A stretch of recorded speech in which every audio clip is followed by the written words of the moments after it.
यहाँ से लेके प्रत्येक जिले में अपने जो है अधिकारी हैं, लखनऊ में अपने अधिकारी हैं, जो सबसे ये सूचना मिली थी अभी बीच में कि रात में किसी भी समय एक तरीके से कहीं ले जाया जा सकता है। तो मैंने अपने स्टेटस में भी उसको अपडेट कर दिया है और मैंने अपने जो जुडिशियल प्रोटोकॉल्स हैं उनको एक्टिव कर दिया है। Supreme court and high court के जो मेरे अपने सीनियर एडवोकेट्स हैं उनको इन्फॉर्म कर दिया है। अगर मैं अनरीचेबल हो जाऊं किसी कारणवश, फोन पे मैं मुंह से बहुत बात अगर लगे कि मैं जो है विवेक से बात नहीं कर रहा हूं, इसका मतलब आप समझ लीजिएगा मेरे ऊपर कोई प्रेशर है और आप तुरंत जो है हैबियस कॉर्पस जो आर्टिकल 226 ऑफ द जो कॉन्स्टिट्यूशन ऑफ इंडिया है उसमें तुरंत आप रिट दाखिल कर दीजिएगा।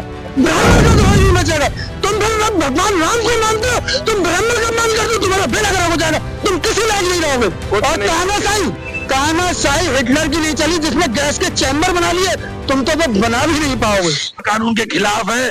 हम सब लोग अलंकार अग्निहोत्री जी के समर्थन में है और ये सरकार जब तक नहीं मानेगी हम लोग इसी प्रकार जिस धरने को जारी रखेंगे और ये आग हम बुझने नहीं देंगे। ये आग पूरे देश में जाएगी और कहीं ना कहीं सरकार की नींद जगाने का काम करेगी, क्योंकि हमें अपने बच्चों के भविष्य में खिलवाड़ नहीं करना है। अलंकार अग्निहोत्री जी ने पीसीएस जैसे बड़े पद पर होने के बाद, सिटी मजिस्ट्रेट होने के बाद अपने जीवन का पूरा बलिदान दे दिया है। अगर उनके संग कोई अप्रिय घटना होती है तो ये शासन और प्रशासन इसका पूरी तरीके से जिम्मेदार होगा। मेरा नाम पंडित राज शर्मा है, मैं कांग्रेस का प्रवक्ता हूँ, मगर मैं यहाँ एक अपर जाति का आया हूँ, ब्राह्मण हूँ। मैं सिर्फ एक बात कहना चाहता हूँ, सारे सनातन के धर्म के लोग सुन लो कि ये सरकार जितना दीमक से फसल को नुकसान नहीं है, जितना सनातन धर्म को इस सरकार से है। क्या कहोगे, क्या ऐसा पहले कभी हो चुका है?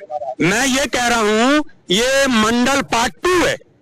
आखिर ऐसी सरकार को जरूरत क्या पड़ी? एक सिटी मजिस्ट्रेट जो हमारे शहर के रहे, उनको ये क्या मतलब है? आप बताइए ना। तो सर इस पे कुछ काफी लोग विरोध में हैं और तमाम चीजें, क्या कोई डीएम साहब का कोई जवाब आया है? देखिए डीएम साहब का क्या जवाब आया, ये अलंकार भाई हैं, इनको पता होगा, प्रशासनिक अधिकारियों को भला होगा। हमारा इसमें कोई हस्तक्षेप नहीं होता, लेकिन हम एक बात कहते हैं, जिस आदमी ने एक अलाव जलाया है उसके संग सैलाब भी होगा। अग्निहोत्री जी तुम संघर्ष करो। मगर हम सब क्या कहते हैं, हम सब लिटरेट नहीं, लिटरेट कोई नहीं है, हम कहते हैं terror lies in the barrel of the pen. हम पेन की लड़ाई लड़ेंगे और पेन से बताएंगे कि पेन की ताकत क्या होती है। ये बेवकूफ न समझिए सबको। अग्निहोत्री जी का क्या कसूर है जो उन्हें इस तरह से कैद कर रखा है? ये हम सब पूछना चाहते हैं, ये उन्हें कैदियों की तरह अंदर क्यों बंद कर रखा है? हम सब उनके बहन वैसा है, हमें उनसे क्यों नहीं मिलने दिया जा रहा है? कौन से नियम के तहत उन्हें समय ऐसे कैद कर रखा है? संविधान का वायलेशन नहीं, संविधान की संविधान की दी जाएगी। एक संविधान का आज जितने पुलिस वाले खड़े, इतने अफसर बड़े बड़े खड़े हैं, आप पूछिए किस वजह से अंदर है? ऐसी दीवार क्यों खड़ी करी गई? ऐसा क्या गुनाह करा है उनने? और हम में से शंकराचार्य जी का ये अपमान नहीं सहेगा हिंदुस्तान, किसी हालत में नहीं सहेगा। जो सह रहा है वो हिंदू नहीं है, शंकराचार्य जी का अपमान जो सह रहा है। आपको सनातन कहने वाली सरकार लगातार सनातन का अपमान कर रही है। अगर हम उस अपमान के विरोध में अगर आवाज उठा रहे हैं तो हमें कैद कर रही है। ये हिंदुस्तान में नहीं चलेगा। हम हिंदुओं का देश है और हम हिंदुओं की बात नहीं कर सकते। आज हमने अगर शंकराचार्य के लिए आवाज उठाई है तो हमें कैद कर लिया गया है। ये क्या है? हम हिंदुस्तान में रहेंगे क्या पाकिस्तान में रहेंगे? हम कोई पाकिस्तान के रहने वाले नहीं, सब हिंदुस्तान के सनातनी है। अरेस्ट है, हाउस अरेस्ट है पूरे कंपाउंड में, बाहर जाना अलाउड नहीं है और रिपोर्टर्स को भी मना कर दिया है, अंदर नहीं घुस सकते हैं। आप देख ही रहे हैं कि आईडी भी नहीं आ सकता है गेट पर।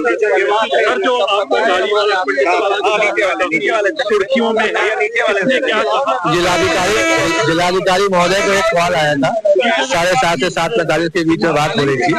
उसमें जिलाधिकारी महोदय अपना वहाँ पे चले जाते हैं, वो बाथरूम में जाते हैं, स्पीकर फोन ऑन था तो वहाँ पे कोई बहुत ही कट्टर आवाज में बोलता है ये साला पंडित पागल हो गया है, इसको आज यहीं पे रखना, इसको निकलने मत देना, इसको यहीं पे ब्लॉक करके रखना। तो वो मैंने सुन लिया और तुरंत मैंने जो बरेली बार के सचिव हैं दीपक पांडे जी, उनको इन्फॉर्म कर दिया और जब इन्फॉर्म कर दिया तो वहाँ पे कप्तान साहब बैठे थे, उन्होंने बता दिया डीएम साहब को, जब इन्फॉर्म कर चुके हैं तब डीएम साहब ने मुझे वहाँ से जाने दिया। तो सर बात करें आज सुबह से डीएम साहब की मुलाकात मैं जिला उसके बाद जब ये चीज जब बाहर जब आई आपके माध्यम से हर जगह फैली, तो पूरे राष्ट्र के विभिन्न जो संगठन हैं, जो हमारे सर्व समाज के, उन्होंने कहा कि आप जिलाधिकारी महोदय से वार्ता करें, आप उनसे पूछें कि कौन व्यक्ति था जिससे समाज को पता चले कि एक जातिगत विरोधी व्यक्ति कौन ऐसा है जो इस तरीके की जो स्टेटमेंट दे रहा है, साला पंडित पागल हो गया है। एक मिनट भैया, तो सर डीएम साहब ने क्या कहा? जिलाधिकारी महोदय से आज वार्ता नहीं हो पाई। आज मैं 2 बार गया था, तो पहले एक बार उन्होंने बोला था कि मैं आऊंगा, लेकिन वो कतिपय कारणों से नहीं आ पाए। मैं एक बार पुणे गया था, लेकिन नहीं मिल पाए। उसके बाद से मुझे हाउस अरेस्ट कर लिया गया। तो कोई मुलाकात नहीं हुई डीएम साहब? नहीं, उसके बाद से कोई मुलाकात, मतलब जब मैं यहाँ से निकल नहीं पाया तो प्रश्न ही नहीं उठता। क्या किसी दोबारा कोई मैसेज आया हो? किसी नहीं, ऐसा कोई भी मैसेज नहीं आया अभी, क्योंकि मैं अभी अंदर हाउस। कोई आपको जानकार? देखिए, ये हमारे जितने भी, फिर इनसे डर क्या है, जितने भी हमारे जो लोग हैं, प्रशासनिक अधिकारी हैं, ये सब हमारे, कोई जूनियर होगा कोई सीनियर होगा, सब हमारे मित्र हैं। इनसे कोई हमें खतरा नहीं है। ये जो सिक्योरिटी लगा रहे हैं, ये इनका प्रशासन का काम है, इनको करने दीजिए। ऐसा क्यों है? आपको सदस्य कर दिया गया है, काय का डर है? प्रशासन हो चाहे शासन हो, किस बात का डर? देखिए, मैंने जैसा कि बताया कि सामान्य वर्ग, सवर्ण वर्ग और एवं अन्य वर्गों का समर्थन सरकार को प्राप्त नहीं है। सरकार इस समय अल्पमत में है। इस समय मैंने बोला था कि भारत की जो माननीय राष्ट्रपति महोदया हैं, भारत के प्रधानमंत्री मोदी जी और भारत के गृह मंत्री अमित शाह जी, उनसे निवेदन है कि यहाँ पे उत्तर प्रदेश में जो गवर्नर मैन से रिपोर्ट लेके, जो ये संवैधानिक व्यवस्था आप स्वयं देख रहे हैं, आपको कुछ बताने की जरूरत नहीं है। यहाँ संवैधानिक ढांचा ध्वस्त हो गया है, फंडामेंटल राइट्स को वायलेट किया जा रहा है। तुरंत जो है यहाँ पे सरकार को बर्खास्त करके यहाँ पे राष्ट्रपति शासन लगाया जाए। और सर, यदि हम बात करें, यहाँ पे आपको अरेस्ट किया है, क्या आपको लग रहा है कि कहीं और शिफ्ट करने के? नहीं, ये हमें इनसाइडर इन्फॉर्मेशन है। देखिए, हमारे जितने भी अधिकारी हैं, यहाँ से लेके प्रत्येक जिले में अपने जो है अधिकारी हैं, लखनऊ में अपने अधिकारी हैं, जो सबसे सूचना मिली थी अभी बीच में कि रात में किसी भी समय एक तरीके से कहीं ले जाया जा सकता है। तो मैंने अपने स्टेटस में भी उसको अपडेट कर दिया है, और मैंने अपने जो जुडिशियल प्रोटोकॉल्स हैं उनको एक्टिव कर दिया है। Supreme court and high court के जो मेरे अपने सीनियर एडवोकेट्स हैं, उनको इन्फॉर्म कर दिया है। अगर मैं अनरीचेबल हो जाऊं किसी कारणवश, फोन पे मैं मुंह से बहुत बात अगर लगे कि मैं जो है विवेक से बात नहीं कर रहा हूं, इसका मतलब आप समझ लीजिएगा मेरे ऊपर कोई प्रेशर है। और आप तुरंत जो है हैबियस कॉर्पस, जो आर्टिकल 226 ऑफ द जो कॉन्स्टिट्यूशन ऑफ इंडिया है, उसमें तुरंत आप रेड दाखिल कर दीजिएगा।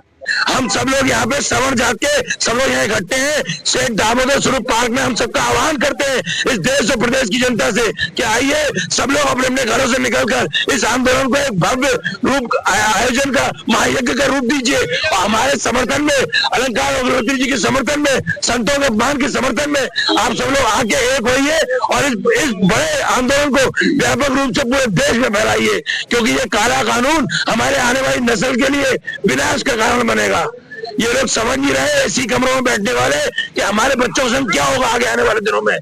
ये जो लोग आज यहाँ ड्यूटी कर रहे हैं, उनके भी बच्चे उन्हीं स्कूलों में पढ़ेंगे, उन्हीं कॉलेजों में पढ़ेंगे, जहाँ कल को उनके साथ कुछ भी होगा। हमारी आपकी बेटियां पढ़ेंगी, अगर वहां पे किसी व्यक्ति ने उसके छेड़छाड़ करी और हमारी बेटी ने विरोध करा, हमारे बेटे ने विरोध करा, तो उनके ऊपर मुकदमे दर्ज होंगे, उनका जीवन बर्बाद कर दिया जाएगा।